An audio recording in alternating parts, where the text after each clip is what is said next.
हम अभी तक कहाँ खड़े हैं मेरी समझ में नहीं आ रहा।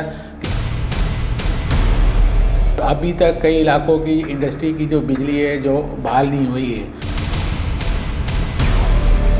ये कोर्ट को अदालतों में जो है ये के इलेक्ट्रिक जो है बहुत ज़्यादा जाती है। नेपरा के कई जुर्माने भी शायद वो के इलेक्ट्रिक पर लगे हैं। मतलब इन लोगों के लिए ऐसे कानून बनाए गए कि इनको कोई नुकसान नहीं है। नुकसान सारा कंज्यूमर का है, इंडस्ट्री का नुकसान है। हुकूमत की तरफ से उल्टे 800 अरब रुपए भी दे दिए। 800 अरब रुपए इसको दिए गए हैं। अस्सलाम वालेकुम, हमारी वेब.com से मैं हूं वकील रहमान। नाजरीन, कराची पाकिस्तान का सबसे बड़ा शहर, माशी हब, लेकिन यहाँ की सूरत हाल ये है कि बारिश 1 घंटा हो जाए तो शहर डूब जाता है। यहाँ की हालिया बारिशों में हमने देखा कि 1 घंटे बारिश के बाद यहाँ की सड़कें तालाब बनी, यहाँ गटर मिला पानी घरों में दाखिल हुआ, मार्केटों में दाखिल हुआ। और यहाँ हमने देखा कि कराची के मुख्तलिफ इलाकों में बिजली बंद हो गई, 36-40 घंटे तक बिजली बंद रही। आखिर सवाल ये है कि के इलेक्ट्रिक का निज़ाम इतना बोसीदा क्यों है? निजकारी के बाद इंफ्रास्ट्रक्चर पर तवज्जो क्यों नहीं दी गई? आज के प्रोग्राम में इस पर बात करेंगे। हमारे साथ मौजूद है तनवीर बारी साहब। तनवीर बारी साहब का तारुफ ये है कि वो फॉर्मर प्रेसिडेंट हैं कराची चैम्बर ऑफ कॉमर्स के, और पिछले 10 साल से कराची चैम्बर की मुख्तलिफ नेपरा के इलेक्ट्रिक और तवानाई के मुख्तलिफ शोबों में जो हेयरिंग्स होती हैं उसमें कराची चैम्बर की नुमाइंदगी करते हैं। तनवीर बारी साहब, बहुत शुक्रिया। आप जो मुख्तलिफ हेयरिंग होती हैं, अब तक सैकड़ों हेयरिंग में आप बैठ चुके हैं। नेपरा के इलेक्ट्रिक के रेट पे बात होती है, टैरिफ पे बात होती है, उस पर भी जाएंगे। सबसे पहले ये बताएं कि निजकारी हुई थी इस इदारे की, निजकारी के बाद तो हमें कोई फ़र्क महसूस नहीं हुआ। आपको क्या लगता है आखिर हुआ क्या है? निजकारी के बाद तो कोई फ़ायदा आवाम को नहीं मिला। देखिए, सबसे पहले तो मैं कहूँगा मैं फॉर्मर वाइस प्रेसिडेंट था कराची चैम्बर का, और दूसरा ये कि ये जो है निजकारी हुई थी 20 साल पहले के इलेक्ट्रिक की, और उसके बाद जो है जैसे आपने कहा कि कोई फ़र्क नहीं पड़ा। वाकई में आप सही कह रहे हैं कि लोगों की जो एक्सपेक्टेशन थी, जो कराची की इंडस्ट्री की जो एक्सपेक्टेशन थी, जो कंज्यूमर्स की जो एक्सपेक्टेशन थी, वो पूरी नहीं हुई। अभी आप खुद ही देख लें कि अभी पिछले मंगल को जो है बारिश हुई थी, और आज 7वां दिन है बारिश को, और अभी तक कई इलाकों की इंडस्ट्री की जो बिजली है जो बहाल नहीं हुई है। के इलेक्ट्रिक आज 7वें रोज़ भी नाकाम रहा है इसको कंप्लीट करने में, और बहुत से इलाकों में अभी भी शिकायतें आ रही हैं कि जो केबल फॉल्ट हुए थे उनको अभी तक दुरुस्त नहीं किया गया है।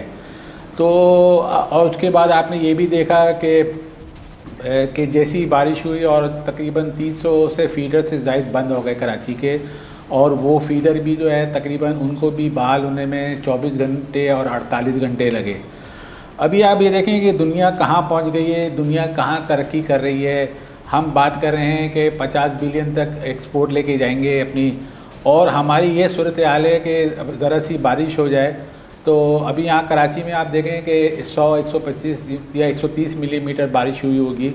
और जो है दुनिया के ममालिक में भी जो बारिशें होती हैं, जैसे बहुत सारे ममालिक हैं जहाँ जो साल के 12 महीने बारिशें होती हैं, और इससे ज़्यादा बारिशें होती हैं। और लेकिन वहाँ ये सूरत हाल नहीं होती कि वहाँ पे जो है दिनों के हिसाब से बिजली बंद हो जाए, और 8-8, 7-7 दिन, 6-6 दिन जो है इंडस्ट्रियल एरिया की जो है बिजली बंद हो जाए।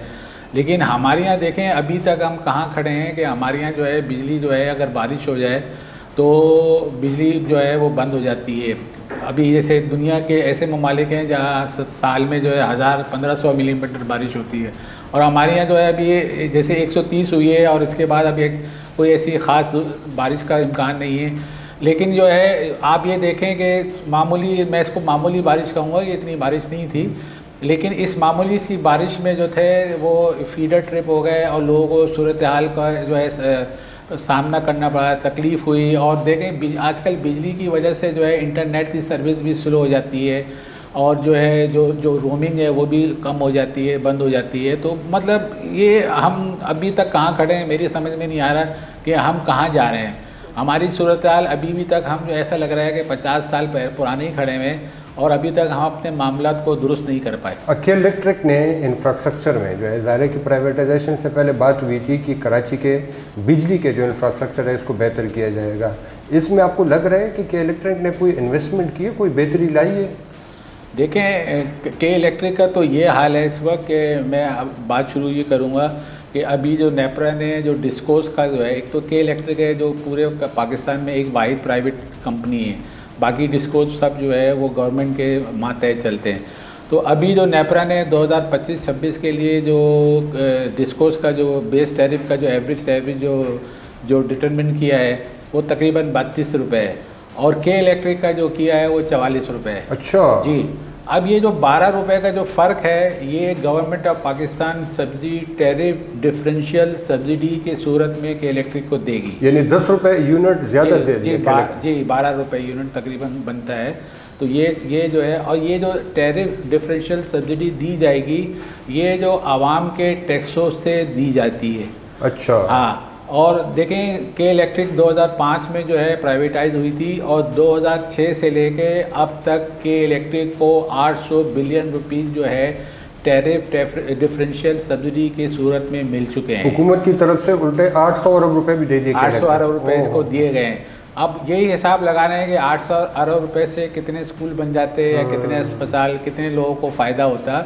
तो मेरी समझ में आज तक ये नहीं आया कि इसको प्राइवेटाइज़ किया गया तो किस बुनियाद पे किया गया, क्योंकि के इलेक्ट्रिक बिजली महंगी बनाता है। 1100 मेगावाट जो है वो वफाक से लेता है, बाकी खुद बनाता है, वो भी इतनी महंगी बिजली बनाता है जिसकी वजह से ये टैरिफ उसका 44 रुपये तक पहुंच जाता है।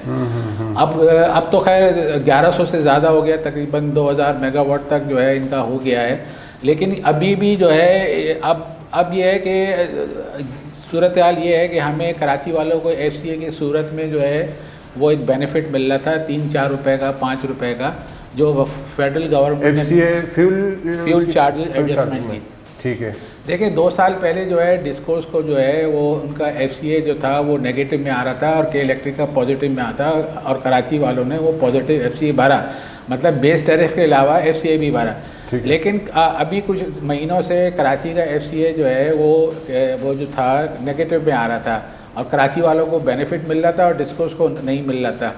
तो अभी फेडरल गवर्नमेंट ने फ़ौरन जो है वो इकदाम करते हुए, और ECC ने एक अप्रूव किया कि जी अब जो FCA जो है वो यूनिफॉर्म होगा, पूरे पाकिस्तान का एक ही होगा। अच्छा। तो जो के इलेक्ट्रिक का जो FCA जो नेगेटिव में आ रहा था उसको रोक दिया गया, मतलब ये अलग से उनको नवाज दिया गया। हाँ, मतलब ये है कि उन्होंने कहा कि नहीं, जब डिस्कोस का FCA जो था जब नेगेटिव में था, जब कराची वाले को ज़्यादा पैसे भर रहे थे, जब सब खामोश बैठे हुए थे, लेकिन अभी उन्होंने फ़ौरन कानून में तब्दीली की कि भाई, अब उनका कहना ये है कि क्योंकि हम के इलेक्ट्रिक को जो है वो सब्सिडी भी दे रहे हैं, और के इलेक्ट्रिक जो है FCA का नेगेटिव जो है वो आवाम को फ़ायदा पहुंचा रहा है, तो वो चक्कर पता नहीं क्या इन्होंने तो चक्कर चला के इन्होंने उसको कराची वालों को FCA बंद कर दिया, और उन्होंने कहा नहीं, जो डिस्कोस का FCA होगा वही के इलेक्ट्रिक को लगेगा। अच्छा। इसी तरह जो है क्लॉबैक मैकेनिज़्म के तहत 46 अरब रुपये जो है नेपरा ने डायरेक्शन दी कि इलेक्ट्रिक को 46 अरब रुपए जो है वो कंज्यूमर को वापस करें। उस पर भी जो है के इलेक्ट्रिक जो है वो कोर्ट चला गया और जाके उसने स्टे ले लिया। नहीं, ये आगे इस पर बढ़ेंगे, लेकिन ये कोर्ट की जो आपने बात छेड़ी, ये कोर्ट को अदालतों में जो है ये के इलेक्ट्रिक जो है बहुत ज़्यादा जाती है। नेपरा के कई जुर्माने भी शायद वो के इलेक्ट्रिक पर लगे हैं, वो जुर्माने देने के बजाय जो है वो कोर्ट चले जाते हैं। वो इस तरह का भी कोई मामला है शायद? जी, इस तरह का मामला ये है कि जैसे आपने बात की ना कि के इलेक्ट्रिक जो है जो प्राइवेटाइज हुई, इससे क्या फ़ायदा हुआ। तो अभी तक कराची जो है 100% लोड शेडिंग नहीं हुआ, हालांकि एक प्राइवेट कंपनी है और इसको तो अब 10 साल के अंदर जो है 100% लोड शेडिंग फ्री होना चाहिए था कराची को, लेकिन कराची के 30% इलाके जो है वो लोड शेडिंग से में अभी भी जो है वो लोड शेडिंग हो रही है। तो उस पर जो है नेपरा ने जो है अभी 2024 में उनको तकरीबन 50 बिलियन का किया, उससे पहले 50 मिलियन मतलब 50 करोड़ जी 5 करोड़ रुपए का किया। उसके बाद जो है उनको जो है उससे पहले 200 मिलियन का भी इन पे जुर्माना किया था कुछ साल पहले। लेकिन के इलेक्ट्रिक जो है वो फिर वो चला जाता है, या तो वो नेपरा के ट्राइब्यूनल चला जाता है, या वो हाई कोर्ट जाके स्टे ले लेता है। मतलब इन लोगों के लिए ऐसे कानून बनाए गए कि इनको कोई नुकसान नहीं है। नुकसान सारा कंज्यूमर का है, इंडस्ट्री का नुकसान है, इंडस्ट्री भरेगी सारा नुकसान जो है कराची के कंज्यूमर भरेंगे, इनका कोई नुकसान नहीं है। इनको तो हर चारों तरफ से फ़ायदा है। इनको अगर नुकसान होगा तो इनको जो है राइट ऑफ क्लेम भी मिलेगा, लेकिन हमारे जो पैसे हैं जो 33 बिलियन है, ये 86 बिलियन है, या जो हम लोड शेडिंग से हमारा नुकसान हो रहा है। देखिए जब लोड शेडिंग होती है ना तो ज़ाहिर बात है लोग जो है इसको पेट्रोल पे चलाते हैं, डीजल पे चलाते हैं, कोई कुछ चलाता है तो वो उसका जो है कॉस्ट जो है बढ़ जाती है, उसके एक्सपेंसेस बढ़ जाते हैं, ठीक है ना।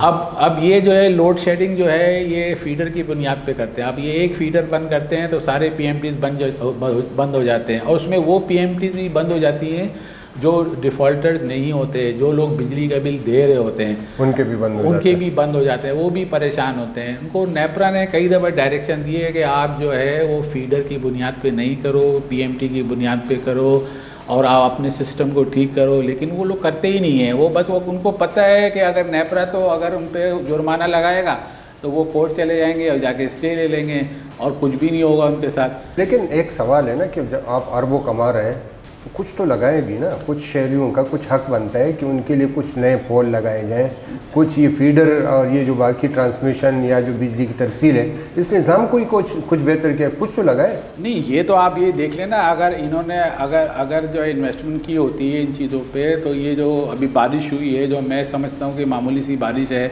इसमें इनका पोल खुल गया, तो इसका मतलब ये है कि इन्होंने कोई ख़ास इन्वेस्टमेंट नहीं की है इन चीज़ों पे कि भाई अगर बारिश हो तो जो है ये सारे मामला दुरुस्त हों।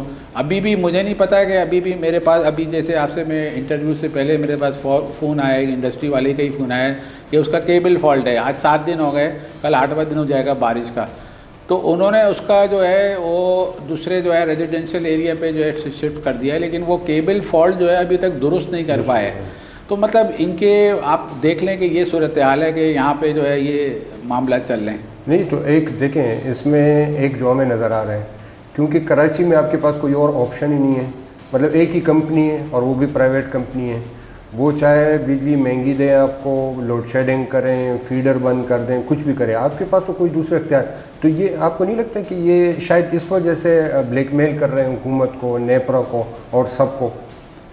देखिए ये तो कराची वालों के साथ ज़्यादती ही कर रहे हैं, मतलब मैं इस बात से इत्तेफाक करूँगा कि कराची वालों के साथ ज़्यादती हो रही है और बहुत सारे मामलात हैं कि देखिए अभी आप ये देखें कि हमारे यहाँ पाकिस्तान में जो है बिजली सबसे ज़्यादा महंगी है। अगर हम देखें, इंडिया है, वियतनाम है, दूसरे ममालिक हैं जो तरक्की पजीर मुल्क हैं, हम भी तरक्की पजीर ममालिक में शामिल होते हैं, तो वहाँ पे बिजली जो है वो 5 से 6 सेंट है और हमारे यहाँ जो है कि डबल है, हमारे यहाँ 12-14 सेंट है। अच्छा। मतलब हम अभी भी बिजली जो है, अब आप ये देखें कि अभी जैसे जो यूनाइटेड स्टेट ने जो है पाकिस्तान के लिए जो 19% और दूसरे ममालिक के लिए किसी के लिए 20% और 25% किया है। लेकिन बात यह है कि जब वहाँ हमारे यहाँ जब बिजली के रेट आ जाएंगे, जब हम देखेंगे कि हमारे यहाँ बिजली और गैस के रेट ज़्यादा हैं, तो ये जो हमें जो बेनिफिट मिला है तो वो सब बराबर हो जाएगा, इसका हमें कोई फ़ायदा नहीं होगा। सनतकार ताजर पिछले कुछ अरसे से हमें बिल्कुल खामोश नज़र आए, तो क्या ताजरों को कोई इशूज़ नहीं है कि इलेक्ट्रिक के हवाले से? मतलब हमने उस तरह नहीं देखा, शायद बयानात की हद तक तो हैं लेकिन बाकायदे एहतजाज होते हुए नहीं देखा। नहीं देखें, बयानात भी आए हैं और जो है जो लोगों से बात भी की है, और जो वज़ीर आज़म से जब इनकी मुलाकात होती है ताजरों की, अक्सर होती रहती है, गवर्नर से होती है, वज़ीर आला से होती है, मिनिस्टर से होती है, अक्सर मुलाकात होती है, तो वहाँ पे जो है ये सारी बातें की जाती हैं। लेकिन उनका कहना एक ही कहना होता है जो गवर्नमेंट का होता है कि जी क्योंकि हम IMF के प्रोग्राम में हैं तो IMF की हमें इजाज़त नहीं है कि बिजली के रेट कम करें, इसलिए हम कर नहीं सकते।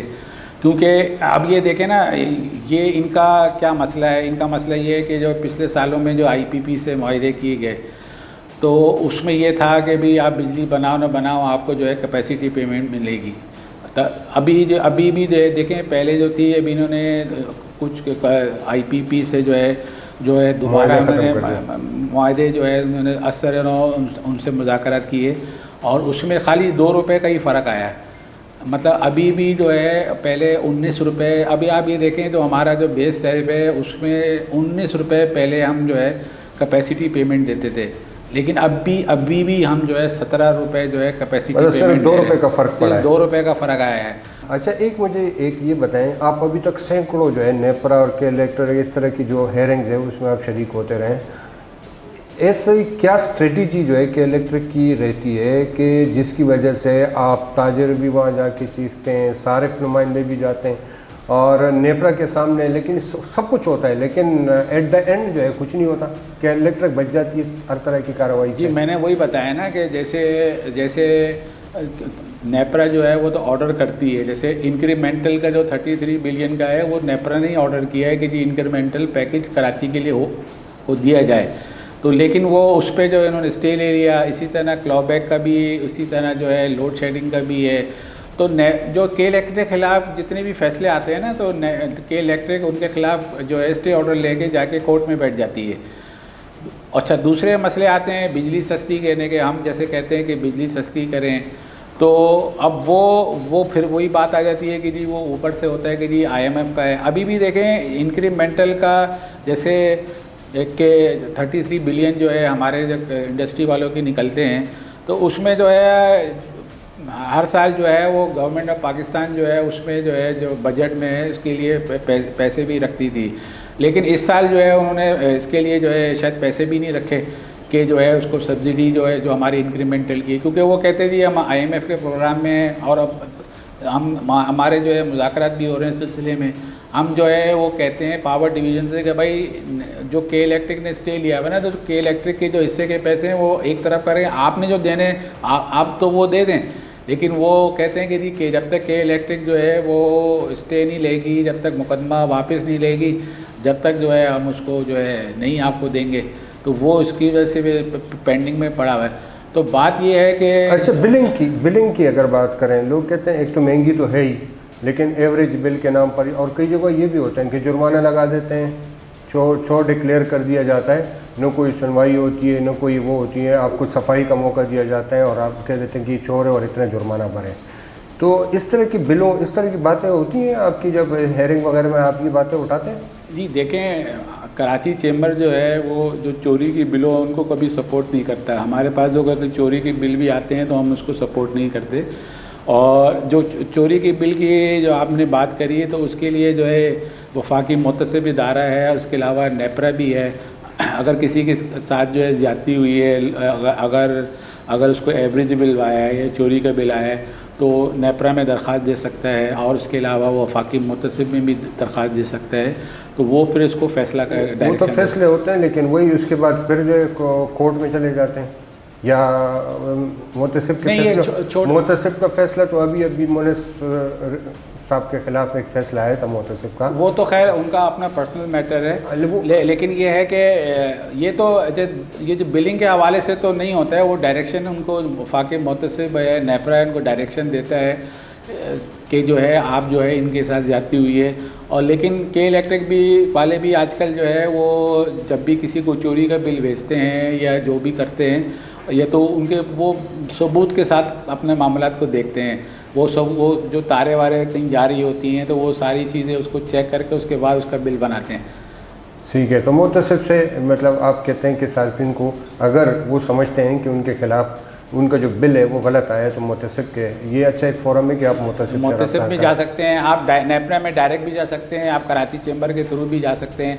अगर आपके साथ कोई के इलेक्ट्रिक ने कोई ज़्यादती की है, तो आप कराची चेंबर को भी आप लिखें, तो कराची चेंबर जो है आपका मामला जो है पुटअप करेगा, नेपरा में पुटअप करेगा, उसको भेजता है। आखिरी एक मुझे बताएं कि इस पूरी सूरत हाल का हल क्या है? मतलब ये तो बड़ी उम्मीदों के साथ के इलेक्ट्रिक को प्राइवेटाइज़ किया गया था कि इसमें इन्वेस्टमेंट करेगी, जो नया ग्रुप होगा, अबराज कैपिटल था और बाकी लोग थे, कि इसमें इन्वेस्टमेंट होगी, इसका इंफ्रास्ट्रक्चर बेहतर होगा, यहाँ जो है लोगों को बग़ैर लोड शेडिंग के और 24 घंटे बिजली मिलेगी, यहाँ की इंडस्ट्री कमर्शियल सार्फिन को रिलीफ मिलेगा। वो तो कुछ नहीं हुआ। अब आगे इसका हल क्या है?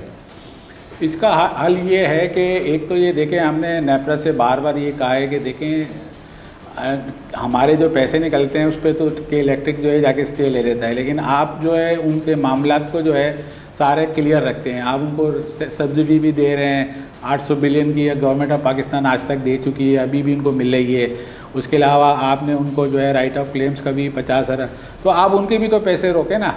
आप कहें जी आप कराची वालों के साथ बैठें, उनके मामलात को हल करें, तो फिर हम जो है आपके जो है मामलात को हल करेंगे। तो हमने कई दफ़ा से नेपरा से कहा कि भाई जब आप जो है उनके जब तक पैसे नहीं रोकेंगे, उन पर प्रेशर नहीं डालेंगे, जब तक नहीं वो ठीक करेंगे।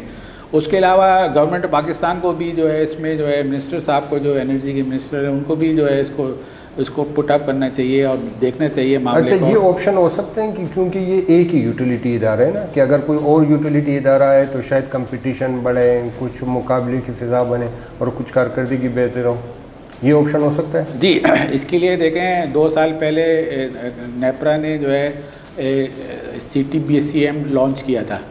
उसके तहत जो है वो फ्री मार्केट वो करना चाह रहे हैं और होलसेल मार्केट बिजली की चाह रहे हैं कि इसमें पूरे मुल्क में हो जाए। और उसके तहत जो है आप बिजली बनाएं, मैं ख़रीदूँ, मैं बिजली बनाऊँ, आप ख़रीदें।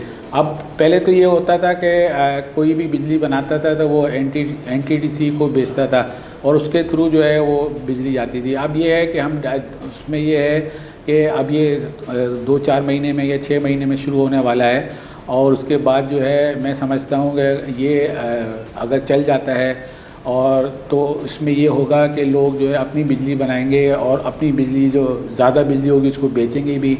उनको ज़रूरी नहीं है कि वो के इलेक्ट्रिक को बेचें, वो किसी भी प्राइवेट कंपनी को बेच सकेंगे। ये कब तक के इम्कान है कि कब तक हो जाएगा? देखिए मेरे हिसाब से तो हो जाना चाहिए था, अब तक तो शुरू हो जाना चाहिए था, लेकिन अभी तक शुरू नहीं हुआ है क्योंकि अभी तक व्हीलिंग के चार्जेस जो है वो फाइनलाइज नहीं हुए हैं। क्योंकि जाहिर बात है, एक मिसाल है कि एक किसी की फैक्ट्री साइट में है और उसने जो है मलीर में जो है अपना पावर प्लांट लगाया है, तो व्हीलिंग जो है वो तो के इलेक्ट्रिक की चाहिए होगी ना। तो अभी तक वो मामला जो है व्हीलिंग चार्जेस वगैरह कुछ मामला अभी फाइनलाइज नहीं हुए हैं। तो मैं समझता हूँ कि जल्द ही ये मामला अगर हो जाता है और मुझे उम्मीद है कि ये हो जाए तो ये बहुत अच्छा हो जाएगा और इससे लोग अपनी बिजली बना के और ख़ुद जो है बेच सकेंगे। ये खुद बेचेंगे, खुद इस्तेमाल करेंगे, फिर किसी की ज़रूरत नहीं पड़ेगी। और ये सारा जो होगा 1 मेगावाट से ज़्यादा के जो प्रोजेक्ट होंगे ना वो जो है उसमें आपको लगता है सनअतकार इसमें इन्वेस्टमेंट करेंगे? जी क्यों नहीं करेंगे। देखें अभी जैसे मैं आपको बताऊं कि अभी 2 दिन पहले जो थे ये ओगरा की हियरिंग थी और उसमें फिर वही वहाँ भी यही सूरत हाल है कि जो है गैस की कीमतें जो है मुसलसल बढ़ती चली जा रही हैं। तो उसमें जो है वो जुबैर मोती वाला जो है उन्होंने बताया कि जैसे कैप्टिव पावर की जो है बंद कर दी, गैस बंद कर रहे हैं ना, बंद नहीं की बल्कि उसके इतने रेट कर दिए हैं, 3500 4000 कर दिए हैं, MMBTU कर दिए हैं, 4400 पता नहीं कितने बहुत ज़्यादा कर दिए हैं। तो अब जो है लोग कैप्टिव जो है बंद कर रहे हैं। तो वो वहाँ बता रहे हैं कि 130 बॉयलर जो है वो आ रहे हैं, पाकिस्तान में आ रहे हैं और लोग जो है वो इस्तेमाल करेंगे और अब उनको फिर गैस की ज़रूरत नहीं पड़ेगी वो। हाँ, तो अब देखें इस वक्त पाकिस्तान में ये है कि बिजली, गैस, पानी, कराची में पानी सबसे ज़्यादा महंगा है। अब जो है ये सूरत हाल चल रही है कि अब जो आगे जो वक्त आ रहा है जो मुझे नज़र आ रहा है कि अब जैसे मैं आपको एक मिसाल दूं कि टेलीफोन में आज से कुछ साल पहले टेलीफोन के कनेक्शन नहीं मिलते थे, 20-20 हज़ार रुपये में भी नहीं मिलता था। लोग रिश्वत देते थे। उसके बाद सेल्फ फाइनेंसिंग स्कीम आई कि 20,000 रुपये जमा करा दो तो आपके पैसे उसमें आपको टेलीफोन मिल जाएगा। लोग कतारों में खड़े रहते थे, पता नहीं 5-5 साल के बाद जो है टेलीफोन मिलते थे। अब तो आप जाएँ तो आपको 2 मिनट में आप जाएँ, आपको सिम ले लें और मोबाइल आ गए और ये चीज़ें आ गई।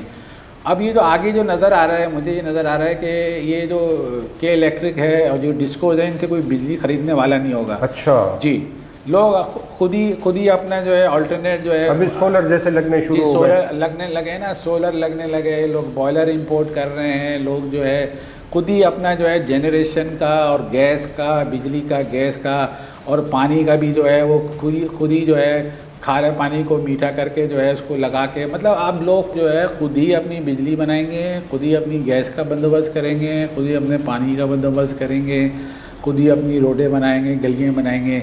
गवर्नमेंट जो है उनको गवर्नमेंट से कोई तवक्कात नहीं है या इन इदारों से नहीं है कि वो उनकी कोई हेल्प करेगी। क्योंकि आपने ये देख लिया ना कि कभी बारिश हो गई तो मसला, महंगी बिजली, महंगी गैस, महंगा पानी, मतलब क्या सूरत हाल है ना अभी। ये तनवीर साहब आपने जहाँ पे एक अच्छी एक पिक्चर दिखाई कि आगे जो है इनसे जान छूट जाएगी, लोग खुद इंसारी की तरफ बढ़ेंगे, लेकिन साथ में ये एक तशवीशनाक बात भी है कि जब सब कुछ आवाम ने खुद ही करना है तो फिर मसला ये है कि टैक्स क्यों दें। तो किसी प्रोग्राम में इस पर भी बात करेंगे और आज जो है आपने अच्छी खासी जो है कि इलेक्ट्रिक और बिजली के हवाले से आपने तफसीली जो है वो हमारे नाजरीन को जो है आगाह किया। बहुत शुक्रिया तनवीर साहब, और आइंदा भी आपको बुलाते रहेंगे और के इलेक्ट्रिक बिजली के हवाले से इस पर मज़ीद भी बात करेंगे। नाजरीन अपना ख्याल रखिएगा। अल्लाह हाफ़िज़।